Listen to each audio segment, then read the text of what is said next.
नमस्कार बघतो. प्रत्येक व्यक्ती आपल्या जीवनामध्ये खूपच मेहनत करतो आणि परिश्रम करून तो धनही कमवतो. पण बऱ्याच वेळा असे पाहण्यात येते की ज्या प्रकारे तो मेहनत करतो त्याच्या अनुरूप त्याचे परिणाम त्याला प्राप्त होत नाही, किंवा मग घरामध्ये पैसे तर येतात पण ते टिकत नाही.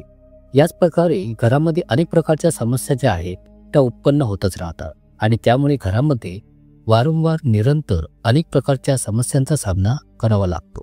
बघतो काही छोट्या छोट्या अशा गोष्टी असतात ज्यांना आपण जर ध्यानात ठेवले तर आपल्या घरातील समस्या, गरिबी आणि ज्या पण अडचणी असते त्यांचा अंत मात्र नक्कीच होईल.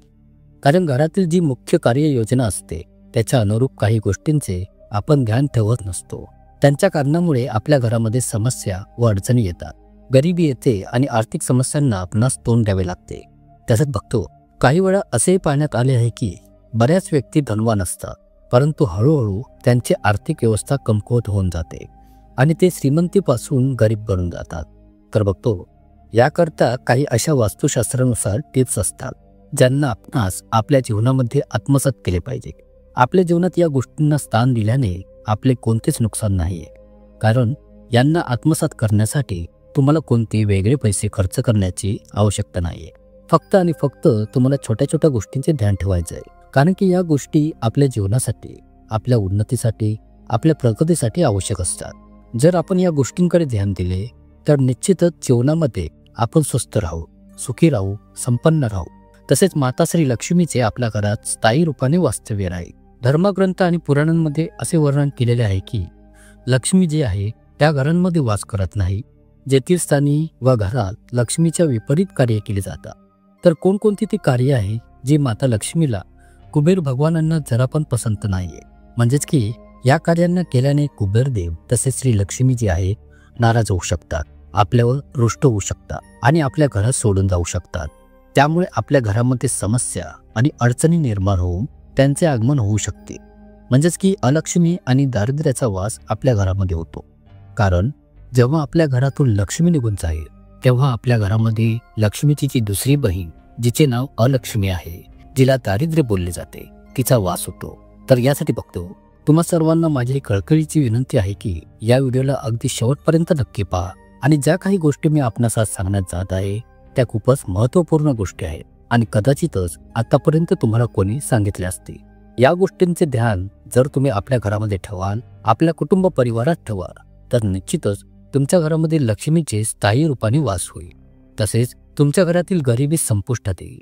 कारण ह्या त्या गोष्टी आहेत ज्या घरामध्ये दारिद्र्याला उत्पन्न करणारे असतात, ज्या की घरात गरिबीला आमंत्रण देणारे असतात. यासाठी तुम्ही कधीही अशा कामांना करू नये ज्याने घरामध्ये दारिद्र्य येईल, कमकुवतपणा येईल, ज्यामुळे घरामध्ये कित्येक प्रकारच्या समस्यांना तुम्हाला तोंड द्यावे लागू शकते.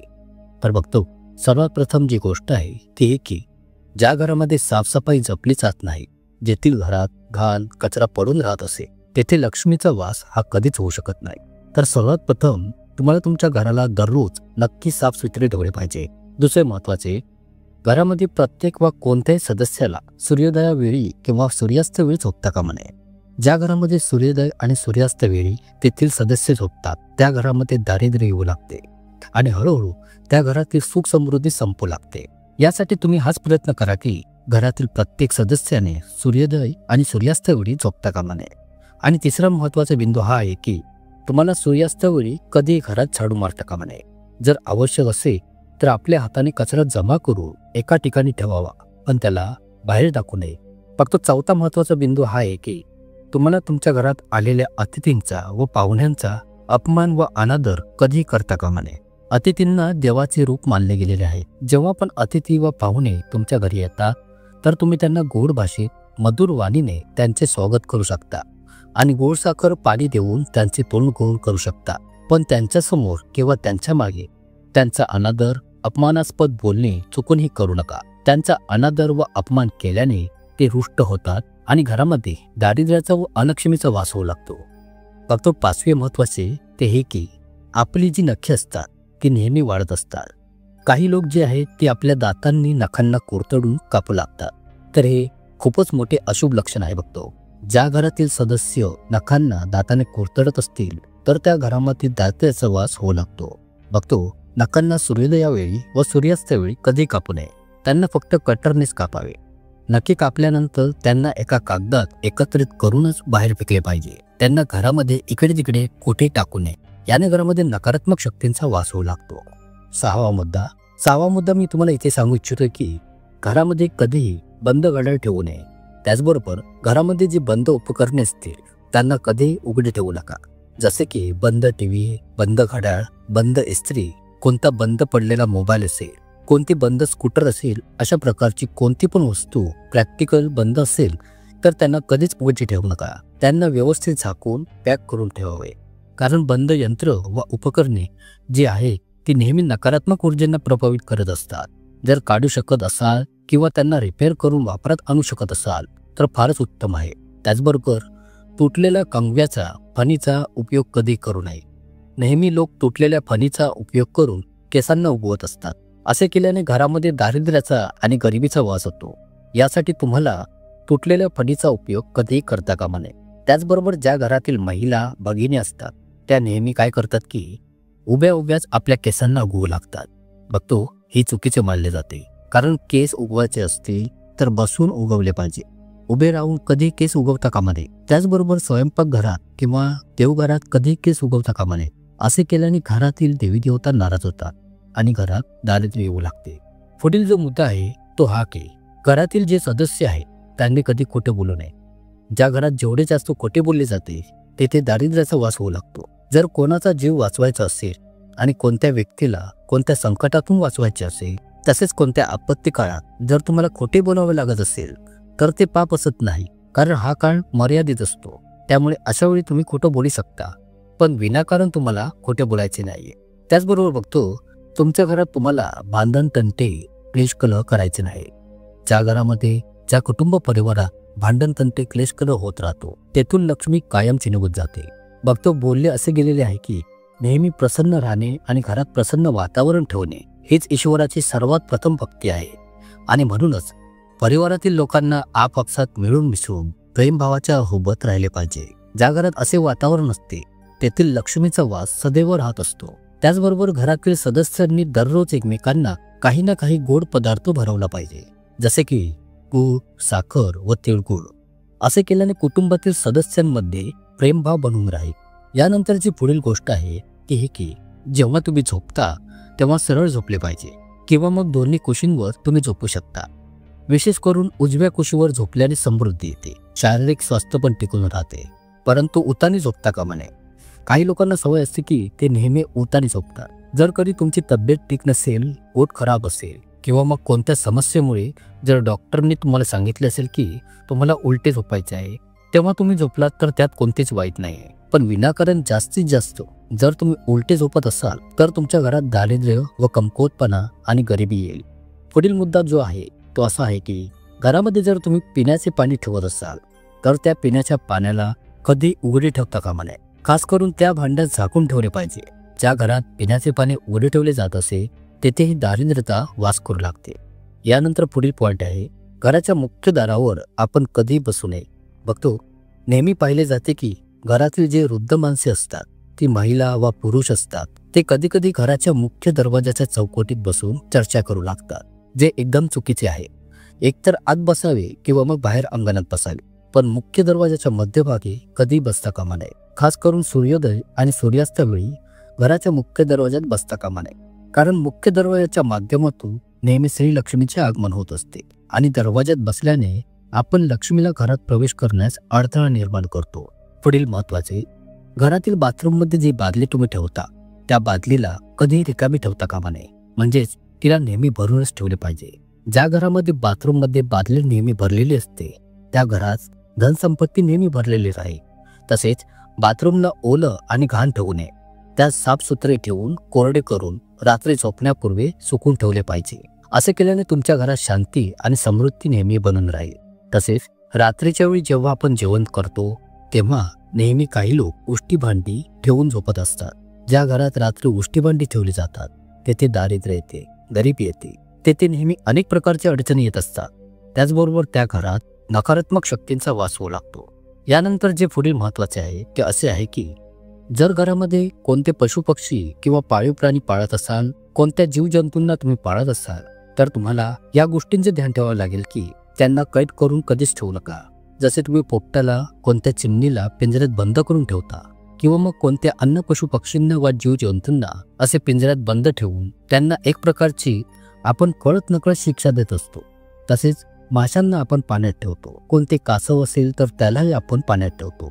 त्यांचा कोणताच दोष नसतो. परंतु कोणत्या पशुपक्ष्यांना आपण जे पिंजऱ्यात बंद ठेवतो तेव्हा त्यांना आपण एक प्रकारची शिक्षा देतो. लक्षात घ्या, यांना पाळणे, खायला प्यायला देणे यात कोणताच दोष नाही आहे, पण त्यांना पिंजऱ्यात बंद करून ठेवणे हे योग्य नाही. असे असल्यास तुमच्या घरात काही अंशी गरिबीत व अडचणींना वाढ होण्याची शक्यता असते. पुढील जी गोष्ट आहे ती ही की जर तुमच्या घरामध्ये खूपच जास्त पालींचे वास्तव्य असेल तर आपण काय करतो की यांना मारण्यास किंवा घरातून बाहेर काढण्यासाठी काही औषधांचा वापर करतो आणि त्यांना मारण्याचा प्रयत्न करतो किंवा मग कोणत्या झाडूचा व दांड्याचा वापर करतो. अशाने ते पाप तर आपणास लागेलच, पण बघतो पालीला लक्ष्मीचे कारक मानले गेलेले आहे. तसेच बोलले जाते की दिवाळी, धनतेरस, अक्षय तृतीया, पौर्णिमेच्या दिवशी स्त्रीला पालीचे दिसणे खूपच शुभ मानले जाते. यासाठी पाल जर तुमच्या घरात दिसेल तर तुम्ही तिला मारू नका. या उलट तुम्ही तिला काही इशारा करू तिथून पळवू शकता, पण तुम्ही तिला मारू नका. तुमच्या हातून पाप करू नका. असे केल्याने तुमच्या घरातील लक्ष्मी नाराज होईल आणि घरात गरिबी आणि दारिद्र्यात वाढ होण्यास सुरुवात होईल. पुढील महत्त्वाचे, नेहमी हे पाहिले जाते की काही लोक मांजरीला पाळतात. मांजरीला पाळणे अशुभ मानले गेले आहे. जर अचानक कोणती मांजर तुमच्या घरात येऊन चपाती खाते, दूध पित असेल किंवा कोणता अन्य पदार्थ खात असेल तर यात कोणताच दोष नाहीये. तसेच कोणते मांजर जर तुमच्या घरात त्याच्या पिल्लांना जन्मही देते तर हे खूपच शुभ मानले गेलेले आहे. पण जर तुम्ही जाणून बुजून मांजरीला घरात आणून तिला पाळत असाल तर हे अशुभ मानले गेलेले आहे. तिला कधी पाळू नये. पाहिजे तर तुम्ही तिला चपाती भरवा, दूध भरवा, मांसाहार द्या, यात काहीच दोष नाही. हे चांगलेच आहे, कारण मांजर ही कधीही कोणत्या एका घराची नसतेच. ती एक दुसऱ्यांच्या घरातून भ्रमण करत राहते. यासाठी तिला तुम्ही खायला प्यायला द्या, तिच्यावर प्रेम करा, पण तिला कधी पाळू नका. बघतो पुढील खूपच आणि अत्यंत महत्त्वाचे जे आहे ते हे की तुमच्या सर्वांच्या घरी गॅस सिलेंडर हा येतच असतो. आपण जेवण करण्यासाठी सिलेंडरला मागवतच असतो, पण आपण या गोष्टीकडे ध्यान देत नसतो की तो गॅसचा सिलेंडर कोणत्या घरातून आलेला आहे, तसेच यापूर्वी कोणत्या परिस्थितीत व कोणत्या प्रकारे त्याचा वापर केला गेलेला आहे. न जाणो कोणकोणत्या ठिकाणच्या नकारात्मक शक्ती, ऊर्जांचा वास त्याच्या भोवताली चिकटलेला असतो. अशामध्ये जेव्हा पण गॅस सिलेंडर तुमच्या घरी येईल तर सर्वात प्रथम तुम्ही त्याला ओल्या फडक्याने साफ पुसून घेऊ. त्यावरील मळ, माती व घाणीला साफ करून घ्या. साफसुथरा केल्यानंतरच तुम्हाला सिलेंडर तुमच्या स्वयंपाकघरात लावला पाहिजे, कारण स्वयंपाकघर देवी श्री अन्नपूर्ण मातेचे निवासस्थान बोलले गेलेले आहे. जर तुम्ही तसाच मळलेल्या स्वरूपातील गॅस सिलेंडरला तुमच्या घरी लावता तर तुमच्या घरात नकारात्मक शक्तींचा वास होऊ लागेल आणि तुमच्या घरातून माता श्री अन्नपूर्णा देवीही नाराज होऊन निघून जाईल. तसेच स्त्रियांनी जेवण बनवतेवेळी दिवसाच्या सुरुवातीस जर तुम्ही घरातील सदस्यांसाठी डबा वगैरे बनवत असाल तर त्यासही पहिले आंघोळ करूनच करावे. त्याचप्रमाणे कोणत्याही प्रकारचे चप्पल व बूट इत्यादी वगैरे घालून स्वयंपाकघरात जेवण बनवता कामा नये. आता पुढील महत्त्वाचे बघतो ते हे की जेव्हा तुम्ही घरात स्वयंपाकासाठी कांदा किंवा लसूण साफ करता त्यावेळी निघणाऱ्या त्यांच्या सालींना तुम्ही कधीही जाळता कामा नये. ज्या घरात कांदा लसणाच्या साली जाळल्या जातात त्या घराची हळूहळू सुख समृद्धी निघून जाते आणि तेथे गरिबी निवास करू लागते. तसेच जेव्हा तुम्ही दररोजचा दिवा पेटवता किंवा मग कोणत्याही सणासुदीला तुम्ही दिवा लावता तेव्हा त्याच्या वाटीतून निघणाऱ्या अग्नीस कधी तोंडाने फुंक मारून विझवू नये. असे केल्याने आपणास पाप लागते, कारण त्या अग्निदेवतेस आपल्या तोंडातील थुंक लागते. यासाठी कोणत्या प्रकारच्या अग्नीस, मग ती मेणबत्ती असो किंवा दिवा असो, बत्ती असो किंवा मग शकोटी असो वा शेगडी असो, तिला फुंकर मारून तुम्ही कधी विझवू नये. त्याचबरोबर नेहमी हे पाहिले जाते की काही घरांमध्ये बोलता बोलता काही गोष्टींवर घरातील काही सदस्यांना नेहमी खोटी शपथ घेण्याची सवय असते. हसण्या मजाकमध्ये खोटी शपथ घेतली तर चालू शकते, पण जर वारंवार खोटे बोलून शपथ घेतली जात असेल तर तुम्ही हळूहळू महान पापाचे वाटेकरी बनता. तर बघतो अशा प्रकारच्या सवयीपासून तुम्हाला दूर राहिले पाहिजे. त्याचबरोबर हे सुद्धा ध्यानात ठेवा की देवास नैवेद्य दाखवूनच जेवण जेवले पाहिजे. जर तुम्ही नैवेद्य दाखवू शकत नसाल तर कमीत कमी हात जोडून मनातून ईश्वराचे स्मरण करून त्यास धन्यवाद बोलले पाहिजे.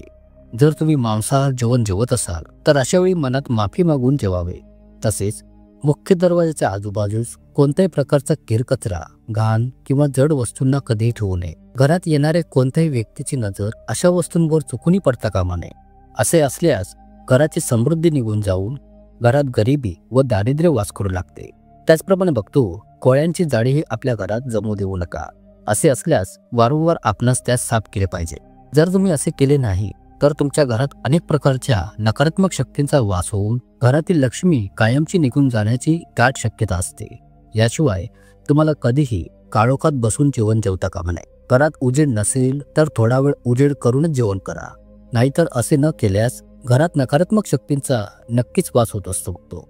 बघतो पुढील अत्यंत महत्त्वाची ध्यानात ठेवण्यासारखी जी गोष्ट आहे ती हे की तुम्ही वापरत असलेले चप्पल, बूट, सँडल यांना घराच्या बाहेर दरवाजात कधी उलटे करून ठेवता कामा नये. त्यांना व्यवस्थित जागा करून तेथे कोणाच्या नजरेत येणार नाहीत अशा स्वरूपात ठेवावे.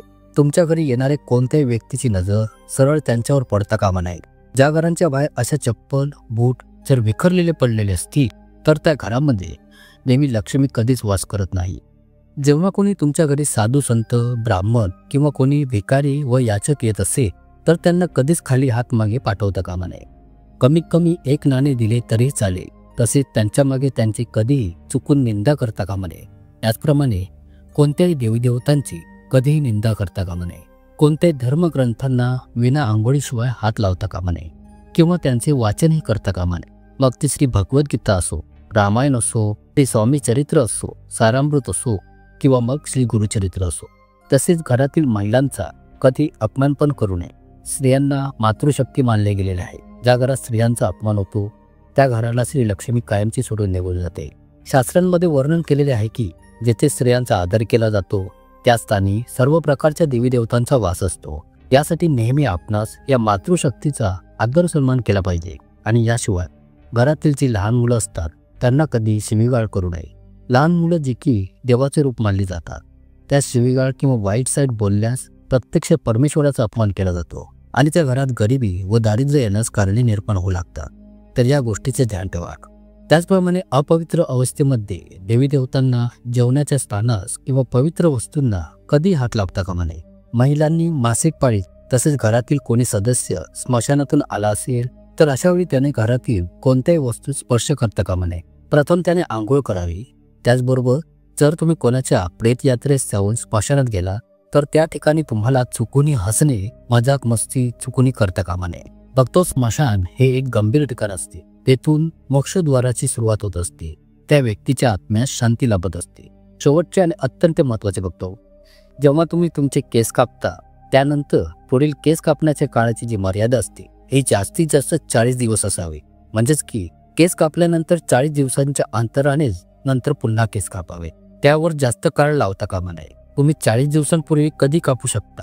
त्याचबरोबर घरातील कोणत्याही सदस्याने, मग ती स्त्री असो व पुरुष, यांनी कधी चुकूनही कोणाबद्दल वाईट अपशब्द बोलू नये. उदाहरणार्थ कोणा व्यक्तीचे वाईट व्हावे, कोणाचा मृत्यू व्हावा, कोणी पडावा, कोणी मोडावा इत्यादी वगैरे. असे केल्याने त्या व्यक्तीच्या मुखातील वाणीवर बसलेली सरस्वती देवी 24 तासांच्या आत त्या व्यक्तीला सोडून निघून जाते आणि त्या व्यक्तीच्या वाणीत, विचारात, मनात अनेक प्रकारच्या नकारात्मक शक्तींचा वास होऊ लागतो. आणि एक अशी वेळ किंवा प्रसंग येईल की त्या व्यक्तीचे बोलणे एक ना एक दिवस खरे होऊ शकते, ज्याचा खूप मोठा परिणाम त्या व्यक्तीस भोगावा लागेल. बघतो आपणास बोलण्याआधी चांगले विचार करून समजूनच बोलले पाहिजे. याने आपणास लाभ होऊन आपल्या घरात सुख समृद्धी वाढून लक्ष्मीची बरकत होईल. बघतो व्हिडिओ खूप मोठा आहे पण हे सत्य आहे. आशा करतो की तुम्हाला ही माहिती नक्कीच आवडली असेल. खूप खूप धन्यवाद.